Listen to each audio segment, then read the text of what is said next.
And hello, everyone, and welcome to the Pumpkin Copter Cast, a good old podcast about video games. I'm joined once again by my somewhat vaguely irregular co-host, Ben the Destroyer. Hello, everyone.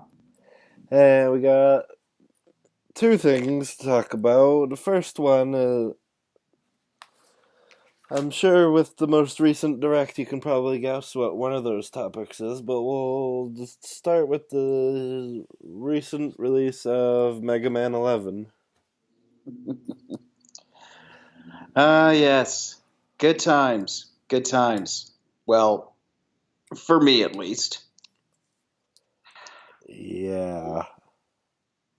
Uh, have you told them what happened in one of your earlier episodes, or um, do you not want to Oh, talk about it? yeah, I did not very much care for Mega Man 11. Yeah, that's just, that's pretty much the long and short of my opinion, but we'll go into a bit more detail about it and the game in general. Mm-hmm. So, what did you think of the game, Ben? Well, I posted a review about it over one of my friends' websites, Couch Bandits, and the long and short of my experience is that I had a lot of fun with it, and I know this is going to be fairly controversial, but I found it relatively easy, at least on normal. Huh. And I want to stress the relative part because I'm aware that the completion rate for that difficulty, at least on the Xbox One version, is sitting at around 11%. Oh, goodness. Yeah, very low numbers. So, yeah, after a while when I was playing the game, I decided, you know what, nuts to this. I don't need this. So, I probably, I'm sure for some people, the fact that it plays fairly identically to the Mega Man games of yonder years, like that'll be a good thing. But to me, I think it doesn't do enough that I think it could have. Right. So, It's worth elaborating on for those of us listening that don't quite have a frame of reference for Mega Man. The thing about the difficulty settings, that's relatively new. There actually are difficulty settings. You've got four of them. You've got newcomer, casual, normal, and superhero. You might be thinking, well, there is a normal mode that's obviously going to be approachable, moderate, or unchallenging, but trust me, the two of us literally grew up on Mega Man. We played X4 on our PlayStations religiously, and we can tell you that's not the case. Normal really means the standard, and Mega Man's and this excuse me, and Mega Man 11 standard, it could be enough to wear your teeth down to a fine white powder through all the constant grinding you're gonna do. You've got very limited checkpoints. The enemies are fierce, especially the robot masters, and you've got a very limited number of lives. You lose them all, and you have to go all the way back to the beginning of the stage. so yeah, that's my first little bone I had to pick with it. Right. I mean, How many bones do you have? oh, the human body, I think like 206 or something, Good answer. but yeah, the checkpoint system, I feel if a game's not going to have checkpoints in it, fine. If a game is going to have checkpoints in it, then they should, not feel like an actual setback, and that's what it does. In my personal experience, the more hair pulling parts of the game came usually after a checkpoint or two, and it usually requires quite a bit of footwork in order to get from where a checkpoint is to the spot where you died. And the fact that it sets you back, so much is irritating because there's nothing that aggravates me personally more in games than having to replay a section that you already beat over and over and over again just to get to that one spot in that one part of that one level where you died. Yeah, but then again, that's par for the course when it comes to games that are trying to go for the quote unquote Nintendo hard experience. And, that is how a lot of these older games were designed back in the day.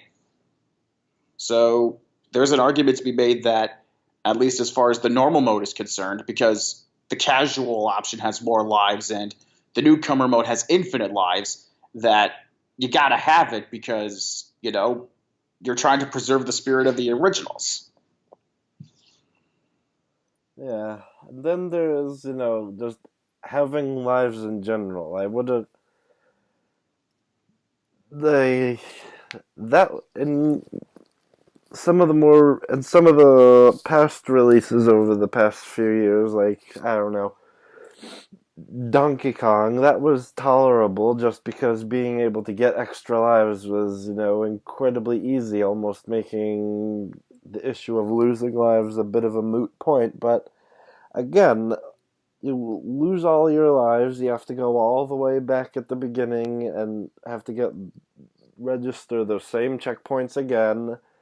And the checkpoints don't really count for much since, if you die too many times, then bam, all the way back to the beginning. And, I've played the vast majority of the Megamans. I can understand challenge, but, like, having lives doesn't really, like, add to the overall experience. It reminds me of, because this is the only thing I can pull up from the top of my head. The weapon durability system in Legend of Zelda Breath of the Wild, where it doesn't, add to the challenge or force you to play a certain way. It just lets you know that you won't be able to play you the way you want because, a few too many mistakes and then all the progress you made is just gone. Right.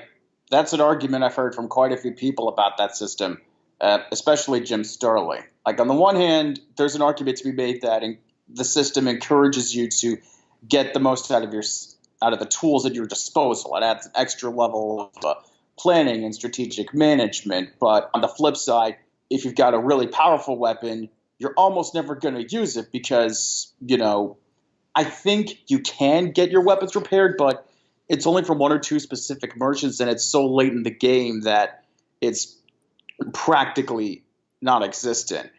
It goes back into the question of whether or not these design choices that make a game harder also make it better. And it's something I've seen people talk about in Red Dead Redemption 2 to an extent, with the need for the survival, the eating, the stamina management, and so on. Yeah.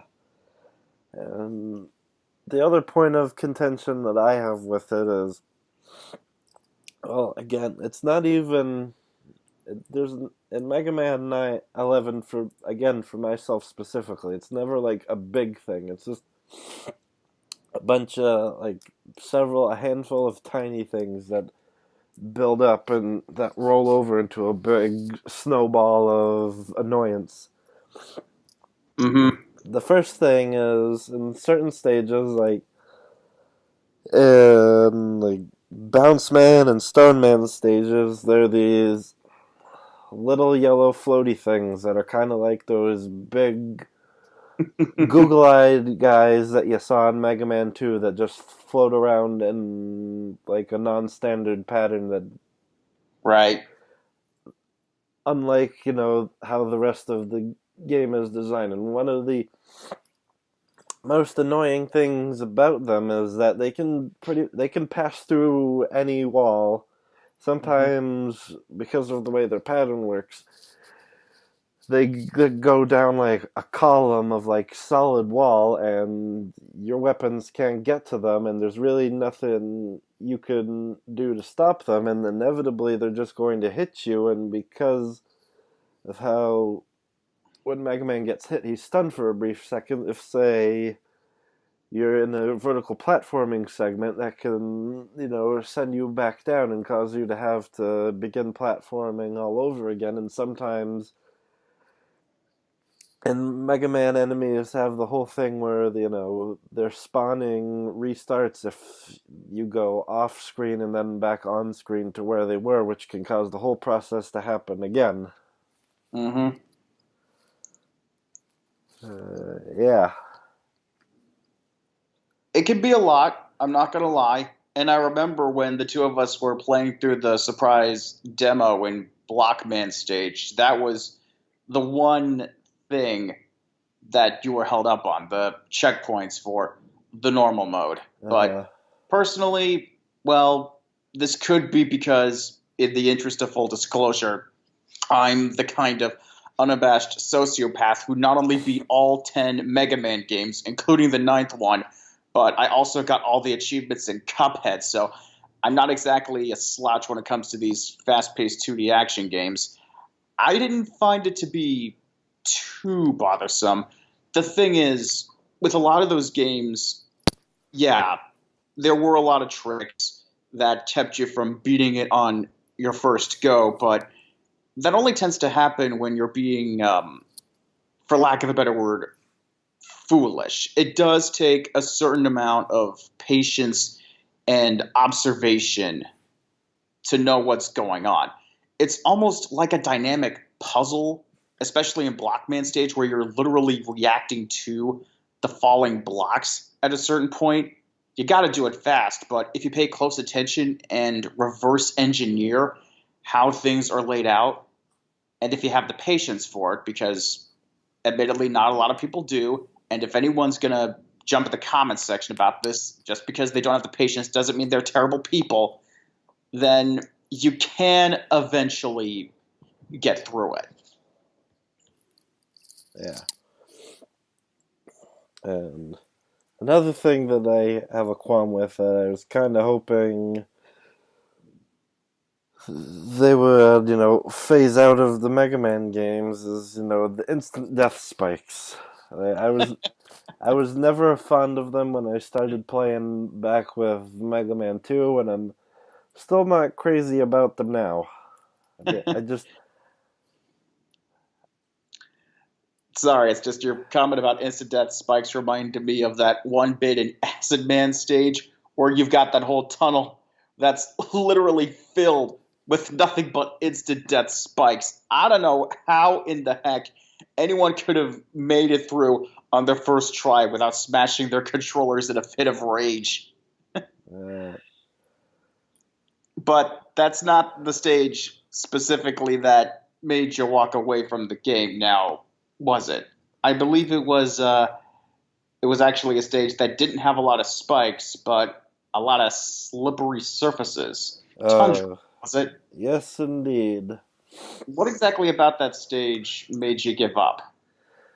So I think it was past, I believe, I think at least the first mini boss of the stage, and then you go into a section where there are strong gusts, and you pretty much have to run at like full force the whole time, otherwise the gusts will push you in a way that is unfavorable and you'll plummet to your death. The thing is that, well, using the gusts to jump from platform to platform, the platforms are also ice, so it's difficult to get a good bit of traction. And some of the platforming sections there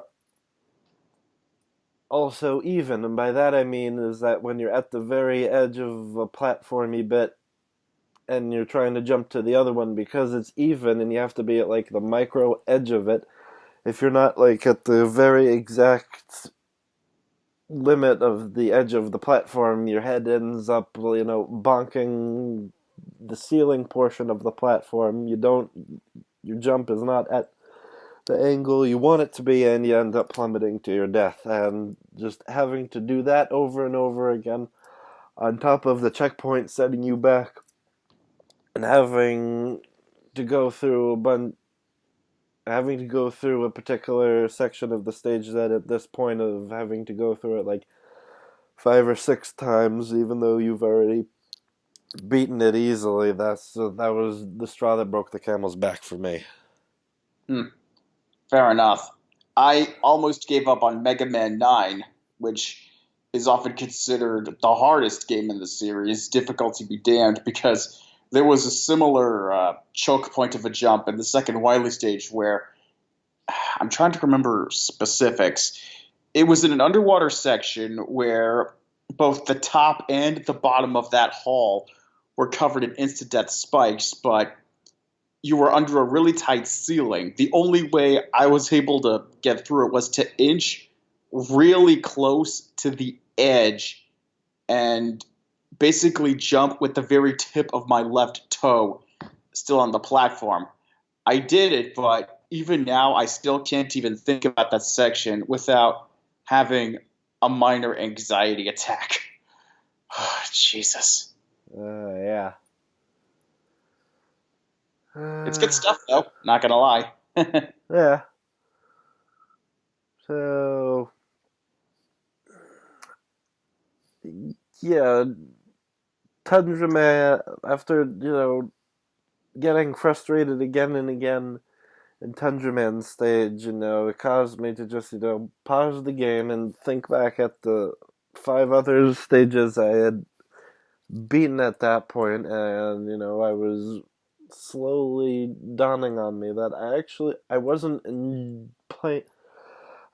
didn't actually enjoy the game, and usually like getting through a stage in a Mega Man game to get to the Robot Master is just a fun bit of shooty platformy challenging goodness. But when I did it, it just felt like an arduous task. It didn't have that.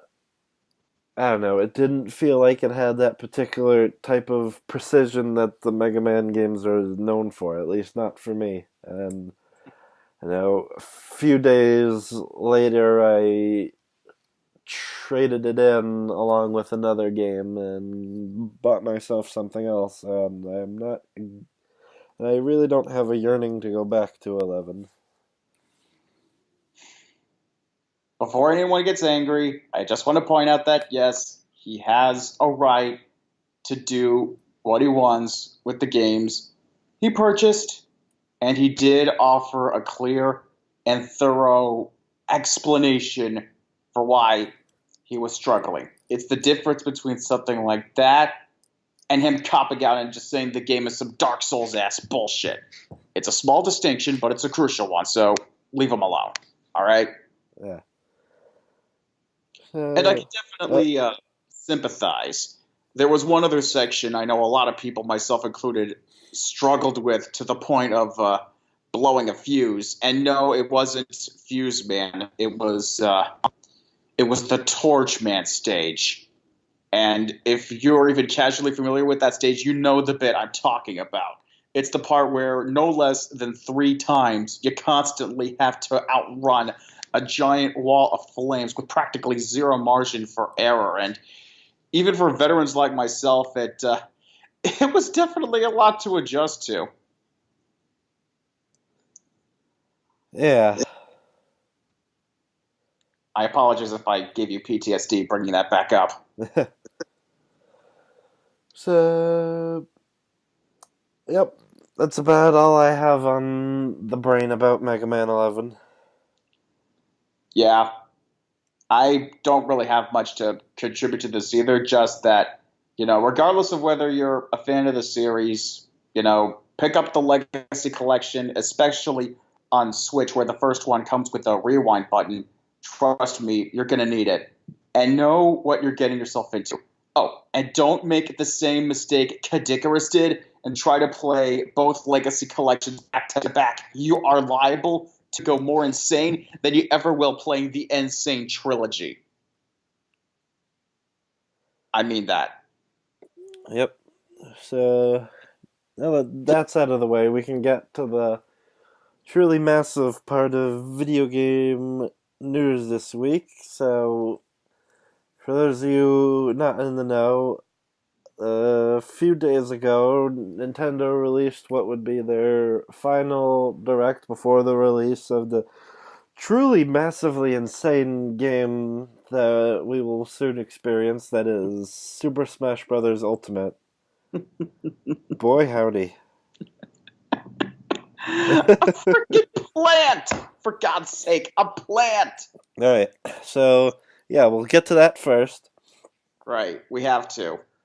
So, near the tail end of the direct, Sakurai announced that they would be releasing additional fighters as paid DLC, sometime after Smash Bros. Ultimate launches, and that as part of a free limited time deal, if you registered the game through the Nintendo's rewards program, you would receive a free fighter. The fighter in question, in direct contrast to what anyone anywhere in the world at the time thought it would be, is, everyone's favorite chompy boy, the piranha plant. No, not a specific piranha plant, not Petey Piranha, just piranha plant. Now, for the record, I'm not complaining. I after seeing his whole character trailer and how he plays, I know I'm actually genuinely looking forward to getting the hang of him. But Yeah, not everyone else felt that way, apparently. yeah. You have to understand, if you haven't been following, there was a quote unquote leak that had been floating around saying that a bunch of fan favorite characters were going to be confirmed, namely Ken from Street Fighter, the Pokemon Incineroar, Shadow the Hedgehog, Steve, the player character from Minecraft, Banjo Kazooie as a single player character, and the big one, apparently, Geno from Super Mario RPG Legend of the Seven Stars. Now, Ken and Incineroar were the only ones that were legit confirmed. And while I'm not against the rest of them appearing as part of the Fighters Pass DLC down the line, a lot of people were pissed, particularly about Geno not being a part of the final direct, that the leak wasn't 100% true. Yeah, so I can understand being, slightly upset that, oh, this character I announced, this character that I thought might possibly could be in Smash Bros. Isn't going to be in Smash Bros. But it's, really sad that, the worst aspects of the online gaming community were unfortunately on full display, like, Yeah, during and post that direct. we're not going to go into the specifics of the really vile stuff, but, you know, some people do get very emotionally attached to Nintendo characters and characters in general. And believe me, as someone who was visibly angry when the X-Men got cut from Marvel vs. Capcom Infinite due to licensing politics, I could definitely understand. But guys, there's still that potential for a DLC fighter pass, and even then, I know this is going to sound like heresy on this kind of podcast, but it's just a game, not a religious scripture. Eesh. Some people. Yeah, after this, Now, Sakurai deserves a very long vacation. yeah, I've even heard rumors at one point that he might actually be stepping down or retiring, which, I think he deserves it, frankly. Yeah.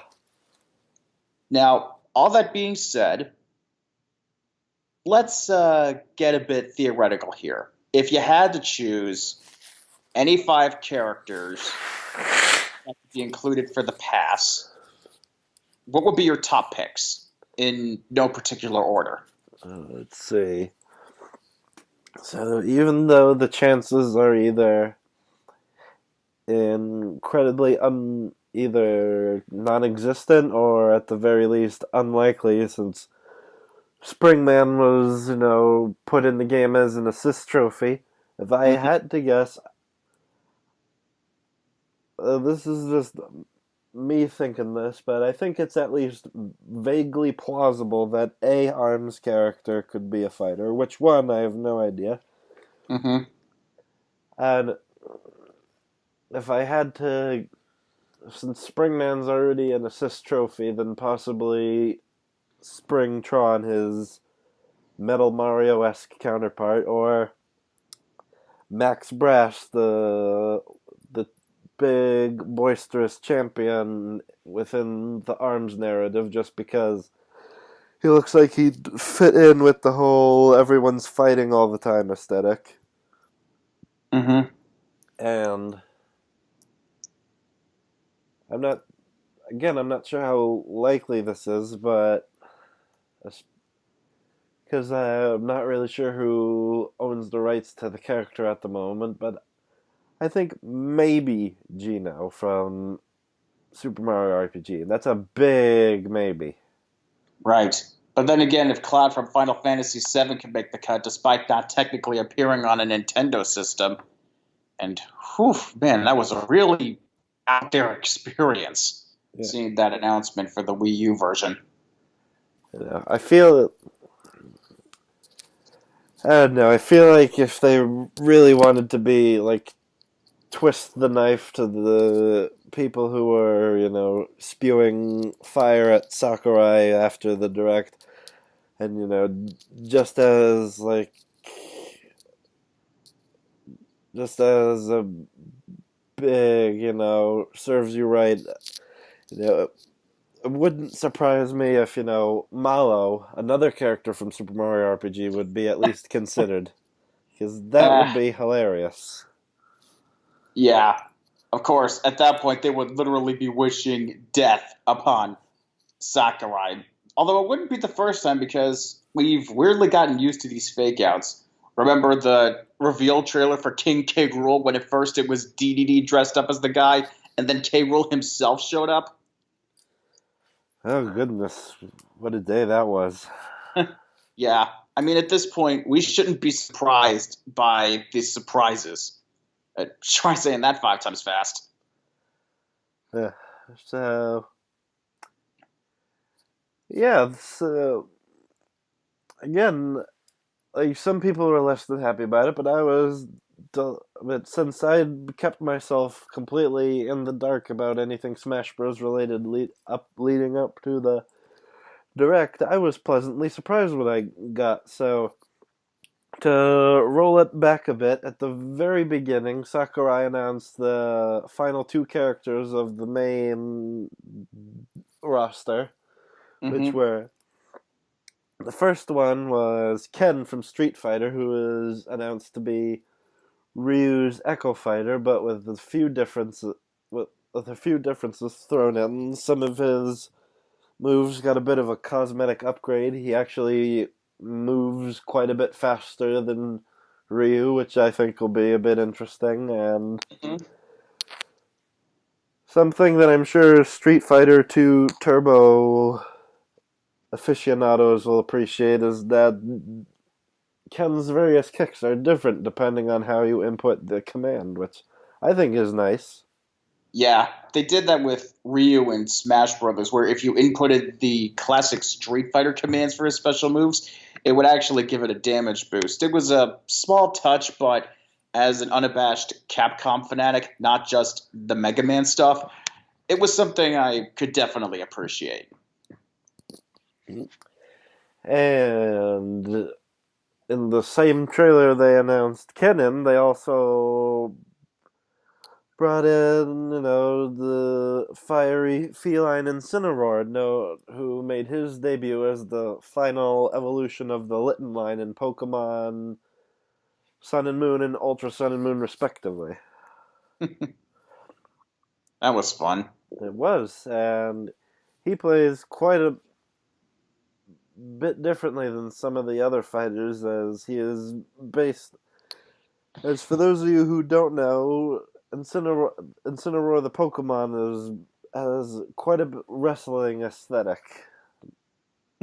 More specific, and could not be less familiar with wrestling if I tried, but based off of a heel, which is the designated bad guy in a wrestling narrative. And Incineroar's final smash is the Z move he had in the Sun and Moon games, which only amped up to 11. Which, as someone who loves their copy of Sun and Ultra Sun to bits, that's something I appreciate very much. Yeah, I'm sure you do. But, again, it could be a bunch of random people I'd never heard of, and we'd still be interested from a mechanical perspective. Heck, I had no idea that Piranha Plant and, for that matter, Isabelle from Animal Crossing were going to be actual playable characters, but it'll be interesting at the very least to see how those two pan out, especially if they become main competitive trolls in the public scene. I have a feeling that some of the top players in the various Smash Bros. Communities are going to learn to become good, specifically with Isabelle and Piranha Plant, as just a way to spite all of the people who have, tried their darndest to poison what would normally be a wonderful game announcement. Yeah, I just hope it doesn't lead to any tournament bans on the level of Wii U Bayonetta or Meta Knight from Brawl. Oh God, he was so OP in that one. Oh yeah, I remember that. Yeah. Now, if I had to pick my own set of characters for the DLC pass, um, they would be a bit more technical and specific, and I appreciate that these probably won't happen. But I'd like to see Sora from Kingdom Hearts. I know that's going to be the incredibly unlikely pick because even though he's in a Square Enix game, he's technically owned by Disney because of the nature of the licensing agreement. And if there's anything I know about Disney, it's that they really don't like seeing their characters in violent or negative situations, which is understandable. I'd also like to see maybe Jean, Bayonetta's rival from those games, probably as an Echo Fighter. Um, as a Street Fighter representative, I think Sagat would be a good choice because he is Ryu's rival character and he has enough of a unique moveset that they could make him someone completely different and not just another Echo. I don't think they would allow someone to have more than one Echo character. My last two. Hmm, my last two would probably be. I'd be fine with Gino if he does get in. I mean, yeah, it sucks that people are sending death threats, but if he did get in, it wouldn't necessarily be a bad thing. And if I had to pick my own representative from, say, the Switch era, well, let's see. Shovel Knight can't do it because he's an assist trophy. What about oh, Dante from Devil May Cry, just for the fun of it? That would be great. Huh. And yeah, so since I don't really, since I don't think I'm gonna understand it until the game comes out and I've had time to play with it, we're just gonna probably take their announcement of the spirits mechanic and just set it aside for a post Smash Bros. Ultimate release episode, and we'll get to the part that a lot of people, myself included, kind of were slack-jawed about, which is the announcement of the story mode. Mm-hmm. Super Smash Bros. Or as, a lot of people like to call it Smash Bros. Infinity War because of how it goes. Right. There'll be a link to the trailer in the description, but for those of you who don't know, the trailer plays out with, Fox leading a charge of all of the Smash Bros. Fighters against what appears to be an army of master hands, and at the center of which is a glowing orb of wings, which a lot of people have speculated could possibly be the return of the truly bizarre and weird and really creepy villain of the Subspace Emissary in Super Smash Bros. Brawl, Taboo. I still get nightmares just thinking about that. Thanks.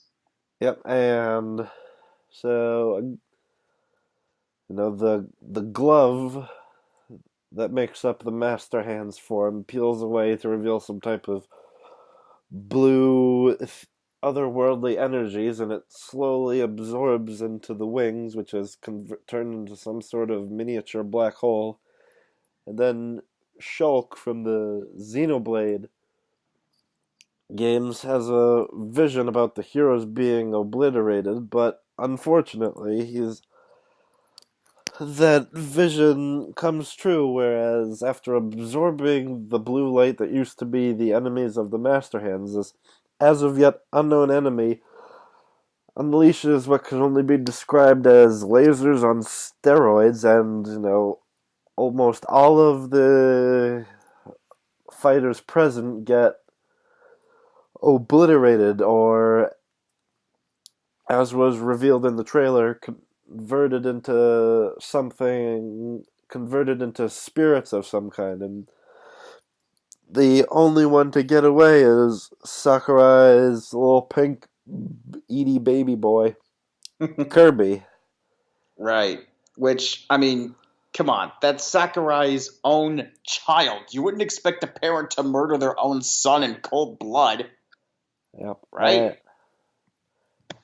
And it gets, if you think, almost all of the Smash Bros. Characters being practically Thanos out of existence, that's where the oddness of the trailer ends. You'd be wrong. You'd be very wrong.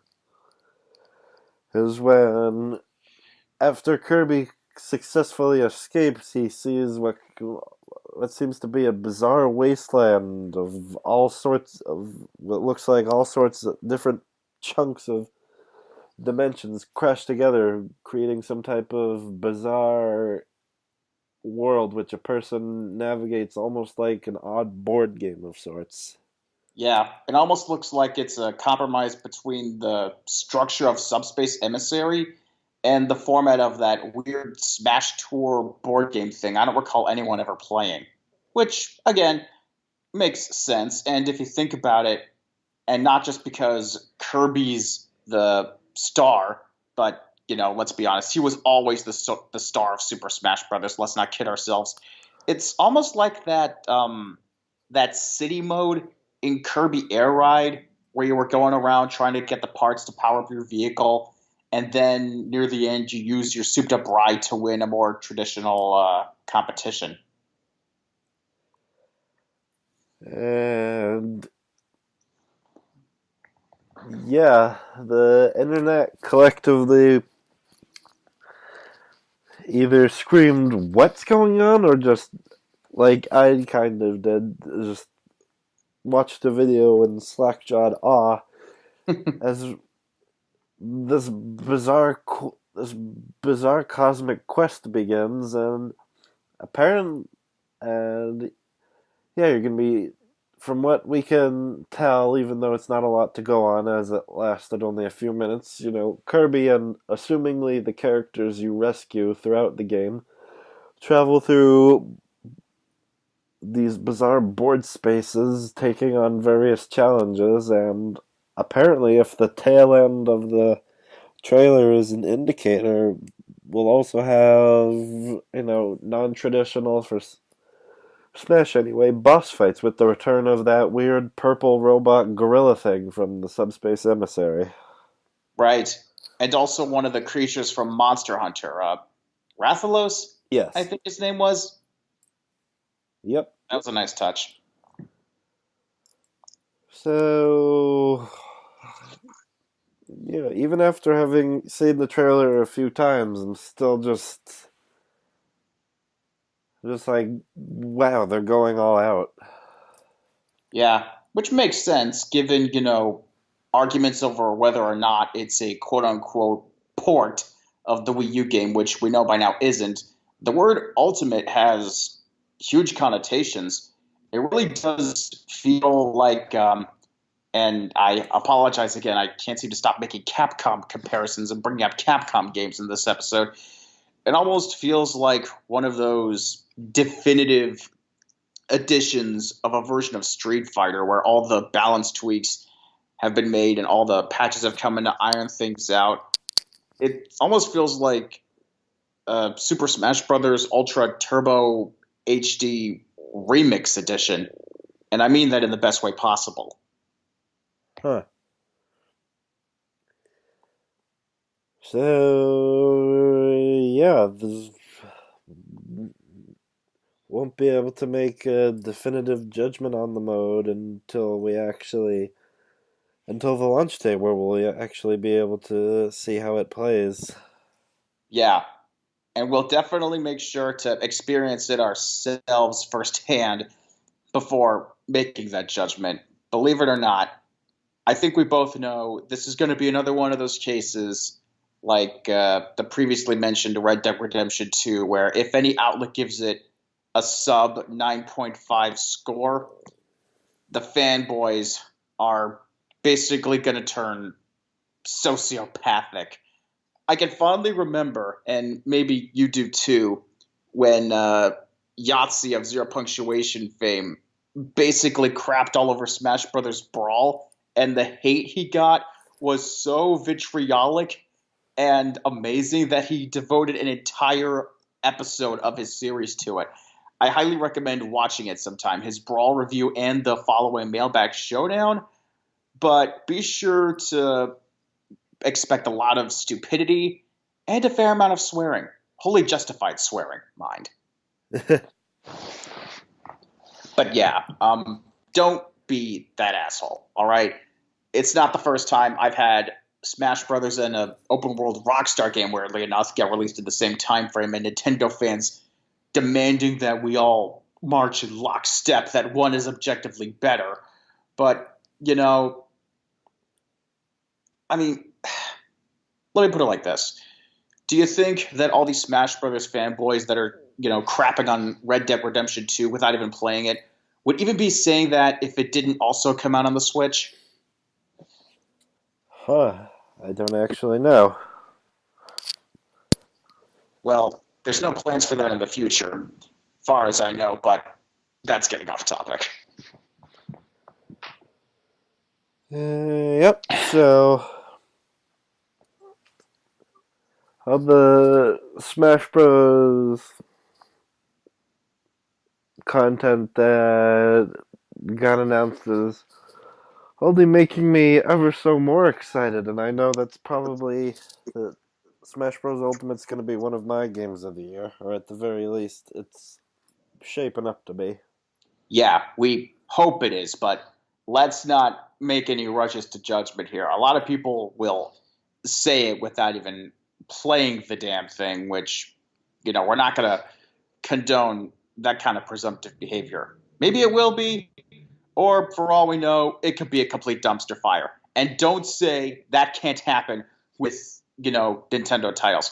Link's crossbow training, Skyward Sword. Sorry, come down with a bit of a cold. Yeah.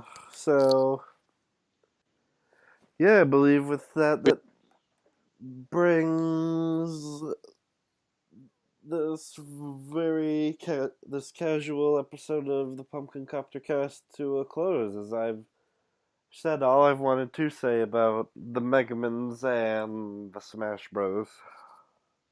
Mm-hmm.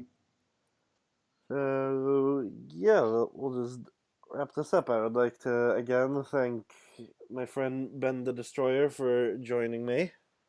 Always a pleasure, my fellow uh, former Mega Man, I should say. And yes, if anyone who's watching this enjoyed this, feel free to like and subscribe on the rare occasions I post anything worth reading. You can follow me on the Twitters at tgorman83. And yeah, there'll be a trailer for the Smash Bros. Story mode in case any of you just wanna, you know, say to yourselves, what did I just watch and why am I watching it again and again and again? Mm-hmm. And yep, that's been the Pumpkin Copter cast. Hope to see you all next time.